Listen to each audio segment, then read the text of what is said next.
বলছি অনেক ক্ষেত্রে দেখতে পাচ্ছি মহারাজ যে কিছু মহিলা তারা মানে 5-6টা গোপাল নিয়ে বিছানায় শোয়াচ্ছে, খাওয়ায়। তো উনি গোপাল আছে অনেক ছোট থেকে বড়, মানে সারিবদ্ধ গোপাল, খাট আছে তাদের 3টে, এবং দুপুরবেলা খাওয়ানো হয় বিরিয়ানি বা এইরকম যে বিশ্বাসের মধ্যে উনি আছেন। এবং ঘুরতে নিয়ে গেলে উনি গোপালকে নিয়ে যান, ফ্লাইটে করে নিয়ে যাচ্ছেন, দেখেছি। তো এই বিষয়টা আপনার কি মনে হয় যে এরকম একটি যেমন ভাবে সবকিছু বলছিলেন, তো এইরকম যদি ভাব পোষণ করে তো ওনার ক্ষেত্রে তো এরকম তো কিছু হয় না যে গোপাল তো খাচ্ছে না, তো এটা তো বাচ্চাদের মতন ব্যাপারটা হয়ে গেল। এবার এই যে প্রশ্নটা করছে এটা কিন্তু গভীরে গিয়ে বুঝতে হয় ভালো করে। আমি কখনোই বলতে পারবো না হয় না, ঠিক আছে? জুতো মেরেও হতে পারে, গোপালকে রোজ কেউ জুতো পেটা করে, তাতেও তার ব্রহ্মজ্ঞান হতে পারে, ঠিক আছে? কিন্তু এখন এই অংশটা কেটে দিয়ে দিলে বাইরে, দেখো উনি বলেছেন গোপালকে জুতো পেটা করা, দেখো বুঝতে হবে বিষয়টি। এবারে এক্ষুনি আমি যেটা বললাম যে ভাবেন লভতে সর্বম, এর প্রমাণ কি? আপনার আন্তরিক শান্তি এক, আর দ্বিতীয় জীবনের প্রতি অবিরোধ, এটা হলো ম্যাচুরিটির নমুনা, ঠিক আছে? কারোর মধ্যে যদি এটা আসে, কারোর পাঁঠা খেয়ে আসে, কারোর রক্ত খেয়ে আসে, তাহলে ওটা কিন্তু ওর ট্রুথ, ওটাকে আমরা ভায়োলেট করতে পারবো না, কারণ ও আদারওয়াইজ করলে ম্যানিপুলেশন হবে, আদারওয়াইজ করলে হিংসা হবে।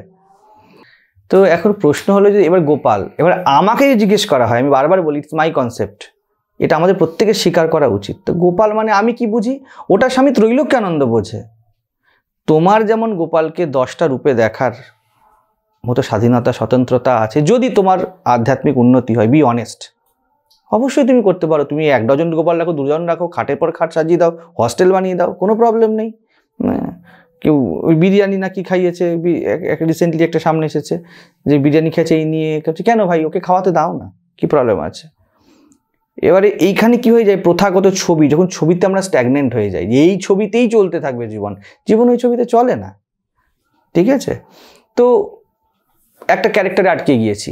আপনি মা, ধরুন আপনি একজনের মা, ছেলে যখন এলো আপনি তখন মা, এবার স্বামী এসছে আপনি মা, শাশুড়ি এসছে আপনি মা, কলেজে গেছেন আপনি মা, রাস্তার দোকানে গেছেন, বলছে বাবা চাল ডাল দাও না, ও বাবা ও শুনতে চায় না, ও টাকা চায়।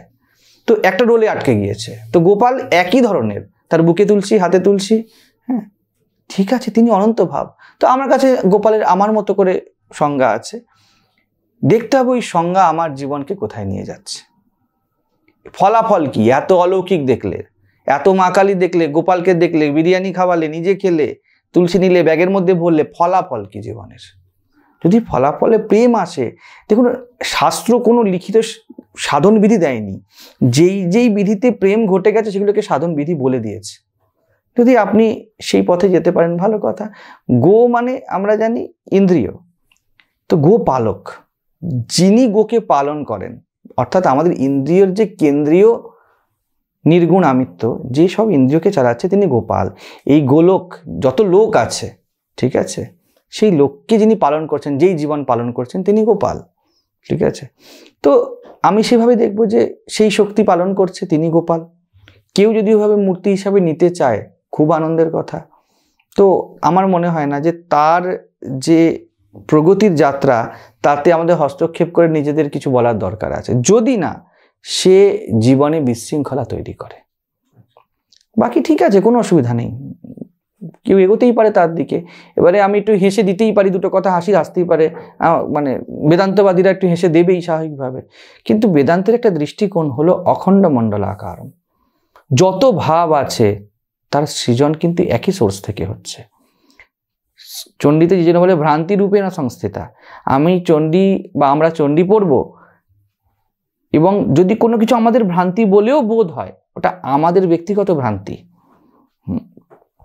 বিবাহ করিনি, আমরা সন্ন্যাসী হয়েছি, তো আমাদের মনে হচ্ছে একটা ভ্রান্তি। তার মানে এই নয় যে আমার ভ্রান্তিটা ওর ভ্রান্তির ডেফিনেশন হয়ে যাবে। ওর কাছে বিবাহ করে রামপ্রসাদ এগিয়ে গেছে 2টি মেয়েকে নিয়ে, তাহলে বলবো যে দেবীর ভ্রান্তি রূপে না সংস্থা থেকে রামপ্রসাদ এসছে? তা তো নয়। তাহলে কে বড়? শুরু করে দিই আচার্য শঙ্কর বড়, না যারা বিয়ে করে সংসার করেছে সে বড়? তো রামচন্দ্র ভায়োলেশন হয়ে যাবে।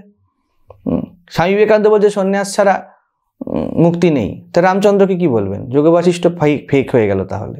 তো এইভাবে জীবনকে দেখবো না, সত্যের প্রত্যেকটি যে রূপ তা সকলের জন্য আলাদা আলাদাভাবে অ্যাপ্লিকেবল হবে, ইয়েট আমি শেষে কি বললাম, দেখো একই জায়গায় পৌঁছিয়েছে কিনা। আপনি লোহার কাজ করেন, আপনি কাঠের কাজ করেন, আপনি ইঞ্জিনিয়ারিং করেন, ইঞ্জিনিয়ারিং করছি, ও হয়তো স্কুলে কাজ করে, রাত্রে শান্তিতে 4 জনের ঘুম হচ্ছে, তাহলে এই 4টে কাজ 4 জনের জন্য ঠিক আছে।